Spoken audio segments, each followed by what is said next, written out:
ہمارے ہاں سیرت کے جلسے تو آج کل ہوں گے، بے شمار ہوں گے، ہر جگہ ہوں گے. ہوتا کیا ہے؟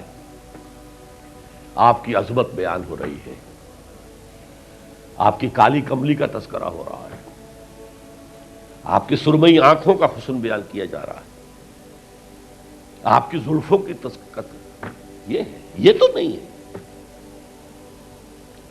اس میں کوئی شک نہیں.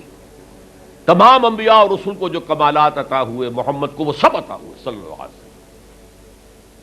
اس نے یوسف دم عیسیٰ ید بیضا داری، آنچ خوبہ ہمدارن تو تنہا داری. لیکن حضور فرماتے ہیں تمام نبیوں اور رسولوں نے جو تکالیف برداشت کی، میں نے وہ سب کی سب برداشت کی. یہ کوئی بیان کرتا ہے؟ کیسے بیان کرے؟ اس سے تو کچھ سبق ملتا ہے کہ کچھ تو تم بھی کرو بھائی. یہ کہاں عاشق رسول بنے پھر رہے ہو؟ کہاں عید میلاد النبی بنا رہے ہو؟ زمین و آسمان کے کلابے اللہ سے بھی اوپر کر رہے ہو راتوں کے اندر. یہ نہیں ہے محمد سے نسبت اور تعلق کا معاملہ. اب آپ دیکھیے، جو اب واقعاتی انداز میں تو جانے کا وقت ہے نہیں نا، لیکن ایک بات آپ کو بتا دوں، دشمنوں نے اقرار کیا ہے کہ تاریخ انسانی کا عظیم ترین انقلاب محمد نے برپا کیا صلی اللہ علیہ وسلم. M N Roy of India, member of communist international, اس نے 1920 میں تقریر کی لاہور میں، بریڈلا ہال میں، دی ہسٹوریکل رول آف اسلام. وہ کتاب اب بھی انڈیا میں چھپتی ہے. اس نے کہا تاریخ انسانی کا عظیم ترین انقلاب محمد نے برپا کیا صلی اللہ علیہ وسلم. اور اس نے کہا یہ ندی فتوحات نہیں تھیں، فتوحات تو سکندر نے بہت کر دی تھی، اٹیلا نے بہت کر دی تھی، چنگیز نے بہت کر دی تھی. وہ بروٹ فورس تھی، وہ وحشی قوت تھی.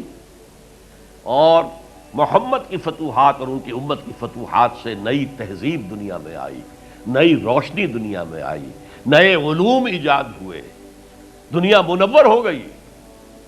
بہت عمدہ کتاب ہے، ہسٹوریکل رول آف اسلام. 1980 کے قریب کتاب چھپی امریکہ میں، دی 100 a selection and gradation of the 100 most influential personalities of human history. تاریخ انسانی کا دھارا بہتا ہے، ہم بھی اس میں بہ رہے ہیں، بہ رہے ہیں، جدھر بہ رہا ہے ہم بھی بہ رہے ہیں. چلو تم ادھر کو ہوا ہو جدھر کی. کچھ لوگ ایسے ہوتے ہیں کہ جو دھارے کا رخ بدلتے ہیں. بہنے والے تو سب ہیں، لیکن اس دھارے کے رخ کو بدلنے والا کوئی کوئی ہوتا ہے. تو ڈاکٹر مائیکل ہارٹ نے پہلے 100 آدمیوں کا انتخاب کر لیا جنہوں نے تاریخ کے دھارے کا رخ موڑا ہے. سلیکشن، پھر گریڈیشن. ان میں سب سے زیادہ جس نے موڑا ہے، جس سے سب سے زیادہ مؤثر ہوا، وہ کون؟ نمبر 1، پھر نمبر 2، پھر نمبر 3، 100 تک چلا گیا.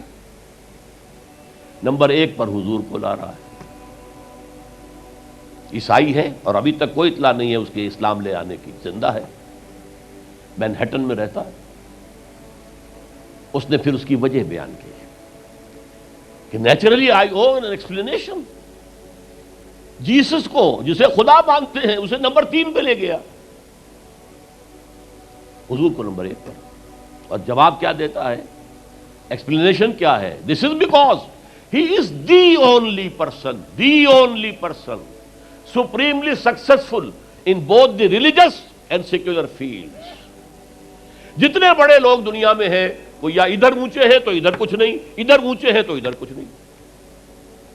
بڑے حکمران، بڑے فاتح، اخلاقی اور دینی اور روحانی اعتبار سے 0 بلکہ مائنس. بڑے مذہب، اخلاقی تعلیمات، روحانی تعلیمات بہت اونچے، گوتم بدھ، حضرت مسیح، لیکن ریاست، حکومت، سیاست 0.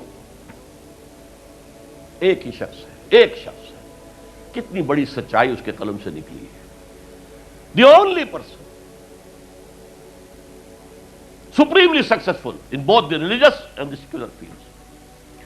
بہرحال یہ سمجھیے کہ تکمیل رسالت کا یہ مرحلہ ہے، یہ مظہر ہے۔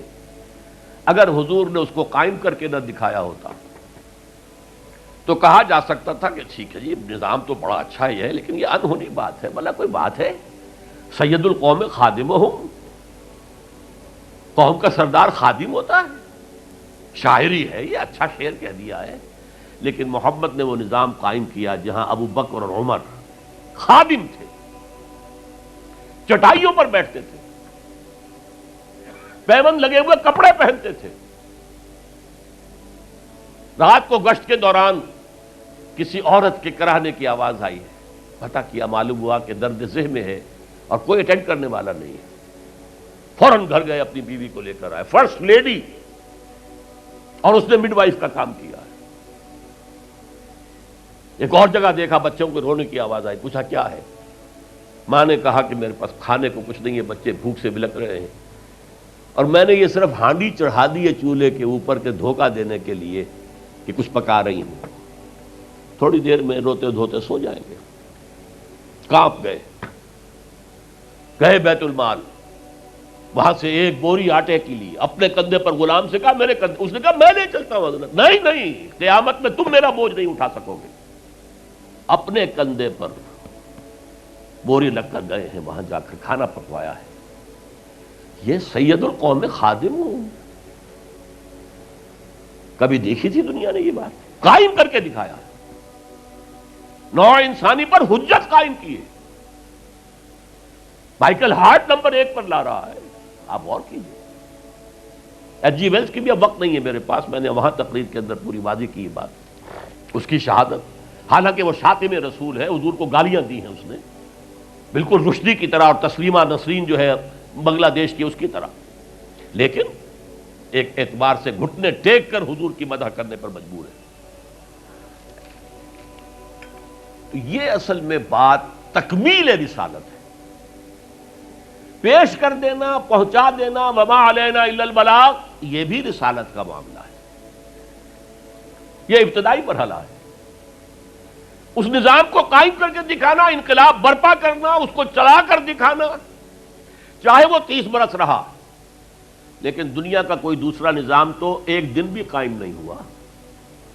جس ڈیموکریسی کا خواب والٹیئر اور روسو نے دیکھا تھا، ایک دن کے لیے بھی نہیں آئی۔ یہ تو کیپٹلسٹ کی ڈکٹیٹرشپ ہے جسے جمہوریت کہا جا رہا ہے۔ جمہوریت کہاں ہے؟ It's the dictatorship of the capitalist. Billionaire نہ ہو تو آپ الیکشن کیسے لڑیں گے؟ عام آدمی الیکشن لڑ لے گا۔ دے میں استبداد جمہوری قوام پائے کو، تو سمجھتا ہے یہ آزادی کی ہے نیلم پری؟ ہم نے خود شاہی کو پہنایا ہے جمہوری لباس، ابلیس کا ایک مشیر کہہ رہا ہے، ہم نے خود شاہی کو پہنایا ہے جمہوری لباس، جب ذرا آدم ہوا ہے خود شناس و خود نگر۔ آدمیوں میں اپنے حقوق کا ذرا احساس، اور یہ احساس محمد نے پیدا کیا صلی اللہ علیہ وسلم۔ اس کے تحت انہوں نے کہا اچھا وہ انسانی حاکمیت ٹنوں کے حساب سے فرعون کے سر پہ رکھی ہوئی تھی، گندگی، اب ہم نے کیا کیا، وہ تولا تولا سب میں بانٹ دو، گندگی تو گندگی رہے گی، نجاست تو نجاست رہے گی۔ انسانی حاکمیت ایک شخص کی ہو، انسانی حاکمیت پوری قوم کی ہو، کفر ہے، شرک ہے۔ بہرحال تکمیل رسالت کا ایک پہلو یہ ہے، اس کی مثال میں آپ کو دے دوں، نام چونکہ پہلے بھی 2 مرتبہ لے چکا ہوں، سقراط کا شاگرد بھی اور شارح بھی، سقراط کی اپنی کوئی کتاب نہیں ہے، وہ معلم تھا بس، اس کا فلسفہ بیان کیا ہے افلاطون نے، اور پلیٹو نے کتاب لکھی دی ریپبلک۔ اب دیکھیے آج سے 2500 سال پرانی کتاب ہو گئی، حضرت عیسیٰ سے 300-400 برس پہلے، کتاب اتنی زوردار ہے آج تک زندہ ہے، ورنہ کتابیں ختم ہو جاتی ہیں، وہ تو کوئی زوردار کتاب ہو تو زندہ رہے گی۔ نقشہ پیش کیا ایسے ہونا چاہیے، نظام حکومت ایسا ہونا چاہیے، فلاں ایسا ہونا چاہیے، فلاں ایسا ہونا چاہیے، لیکن وہ نظام ایک دن کے لیے بھی دنیا میں کہیں قائم نہیں ہوا، لہذا اسے کیا کہیں گے؟ یوٹوپیا ہے، ایک خیالی جنت ہے۔ حضور نے بھی خیالی جنت پیش کر دی ہوتی، قائم کر کے نہ دکھاتے تو وہ حجت نہیں بن سکتی نوع انسانی۔ تکمیل رسالت، نہ حضرت ابراہیم کے ہاتھوں کہیں نظام قائم ہوا، حالانکہ ابو الانبیاء، خلیل اللہ، امام الناس، انی جاعلک للناس اماما واتخذ اللہ ابراہیم خلیلا، نظام تو نہیں بنا، نہ موسیٰ کے ہاتھوں نہ عیسیٰ کے ہاتھوں علیہ الصلوۃ والسلام۔